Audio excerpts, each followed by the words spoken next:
Hello అండి, అందరికీ welcome to Padma Prasad blogs. ఈరోజు నేను సగ్గుబియ్యం సేమియా పాయసం కాసానండి. మన ఛానల్కి 500 సబ్స్క్రైబర్స్ రీచ్ అయిపోయారు. దానికి మా బాబు నన్ను పార్టీ అడిగితే కమ్మని సగ్గుబియ్యం సేమియా పాయసం కాసాను. ఒక అరకప్పు దాకా లావు సగ్గుబియ్యం తీసుకొని 2 సార్లు నీట్గా వాష్ చేసుకోవాలి. వాష్ చేసుకున్న సగ్గుబియ్యంలో అరకప్పు సగ్గుబియ్యానికి 5 కప్పుల దాకా నీళ్లు పోసుకొని సగ్గుబియ్యం బాగా ఉడకపెట్టుకోవాలి. సగ్గుబియ్యం మనకి ఇలా చూస్తుంటే తెల్లగా కనిపిస్తాయి కదా, గింజల్లాగా. బాగా ఉడికాక అసలు మనకి గింజల్లాగా కనిపించవు. ఒక పావు గంట ఉడికాక నేను మీకు చూపిస్తున్నాను. వాటర్ అంతా కూడా చిక్కపడి లైట్గా గింజల్లాగా కనిపిస్తున్నాయి కదా సగ్గుబియ్యం. ఇలా కూడా కనిపించకుండా ఇంకొంచెంసేపు కుక్ చేసుకోవాలి. మీకు చూస్తున్నారా, చక్కగా మొత్తం అంతా కూడా కుక్ అయిపోయి చిక్కగా వచ్చేసింది. దీన్ని ఇప్పుడు మనం పక్కన పెట్టేసుకుందాము. కడాయిలో 4 స్పూన్ల వరకు నెయ్యి వేసుకొని, నెయ్యి బాగా వేడెక్కాక ఒక 3 స్పూన్ల వరకు జీడిపప్పు వేసుకొని దోరగా జీడిపప్పును వేయించుకోవాలి. మీకు నచ్చిన ఎన్ని డ్రై ఫ్రూట్స్ అనే వేసుకోవచ్చు. నేను జస్ట్ జీడిపప్పులు మాత్రమే వేయిస్తున్నాను. దోరగా జీడిపప్పులన్నీ కూడా వేగిపోయినాయి కదా, తీసి పక్కన పెట్టేద్దాము. నేను పాయసం చేసే లోపల దీంట్లో హాఫ్ వరకు మా పిల్లలు పక్క నుండి తినేస్తారు. వాళ్ళకి నేతిలో వేయించిన జీడిపప్పులు అంటే భలే ఇష్టం. ఇప్పుడు అదే కడాయిలో 1 కప్ దాకా సేమియాలు వేసుకొని దోరగా వేయించుకోవాలి.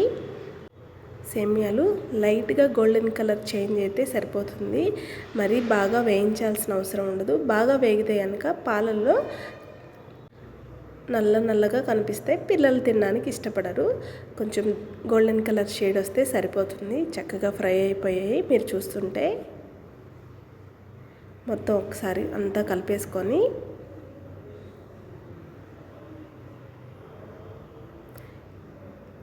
వీటిని ఇప్పుడు మనం పక్కన ఉడకపెట్టుకున్న సగ్గుబియ్యంలో వేసేసుకుందాము.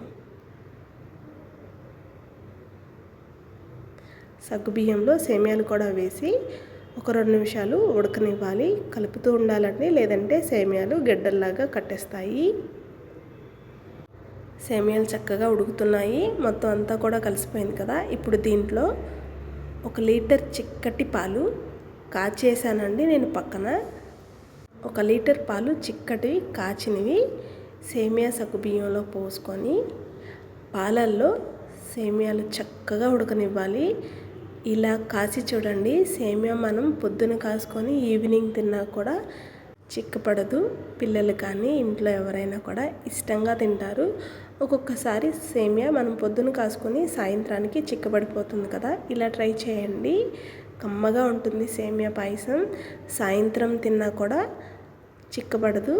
ఈ సేమియా పాయసం 500 సబ్స్క్రైబర్స్ వచ్చారని మన ఛానల్ కోసం చేస్తున్నాను కదండి. నన్ను ఇంత బాగా సపోర్ట్ చేసినందుకు అందరికీ చాలా థ్యాంక్ యూ అండి. ఇప్పుడు దీంట్లో మనం అరకప్పు దాకా పంచదార వేసుకుంటున్నాను. మీ ఇంట్లో స్వీట్ని బట్టి కొంచెం షుగర్ ఎక్కువే వేసుకోవచ్చు. పంచదారని కూడా చక్కగా కరగనివ్వాలి. నన్ను ఇంత బాగా సపోర్ట్ చేస్తున్న ప్రతి ఒక్కరికి చాలా థ్యాంక్ యూ అండి. నన్ను ఇంకా మీరు ఇలాగే సపోర్ట్ చేస్తూ ఉంటే మీరు చేసే సపోర్ట్ నాకు మంచి బూస్టింగ్గా ఉంటుందండి. నేను ఇంకొంచెం కొత్త వీడియోస్ పెట్టడానికి ప్రయత్నిస్తూ ఉంటాను. పాలు చక్కగా సేమియాల్లో కలిసిపోయి సేమియాలు కూడా చక్కగా ఉడికిపోయినాయి. మీకు చూపిస్తున్నాను చూడండి. ఇప్పుడు దీంట్లో 1 టీ స్పూన్ దాకా యాలకుల పొడి వేసుకుంటున్నాను. యాలకుల పొడి మంచి స్మెల్ వస్తుంది, టేస్ట్ బాగుంటుంది. మనం వేయించుకున్న జీడిపప్పులు కూడా వేసేసి సేమియా పాయసం అయితే కనుక రెడీ అయిపోయిందండి. కొంచెం గోరువెచ్చగా ఉన్నప్పుడు గ్లాసుల్లో పోసుకొని తాగుతూ ఉంటే భలే ఉంటుంది. నోటికి కొంచెం గోరువెచ్చగా స్వీట్గా అక్కడక్కడ సేమియాలు జీడిపప్పులు తగులుతూ. నచ్చిందండి మీకు ఈ వీడియో? అయితే లైక్ చేయండి, మన ఛానల్ని సబ్స్క్రైబ్ చేసుకోండి. నేను మరిన్ని కొత్త వీడియోస్తో మీ ముందుకు వస్తూ ఉంటాను.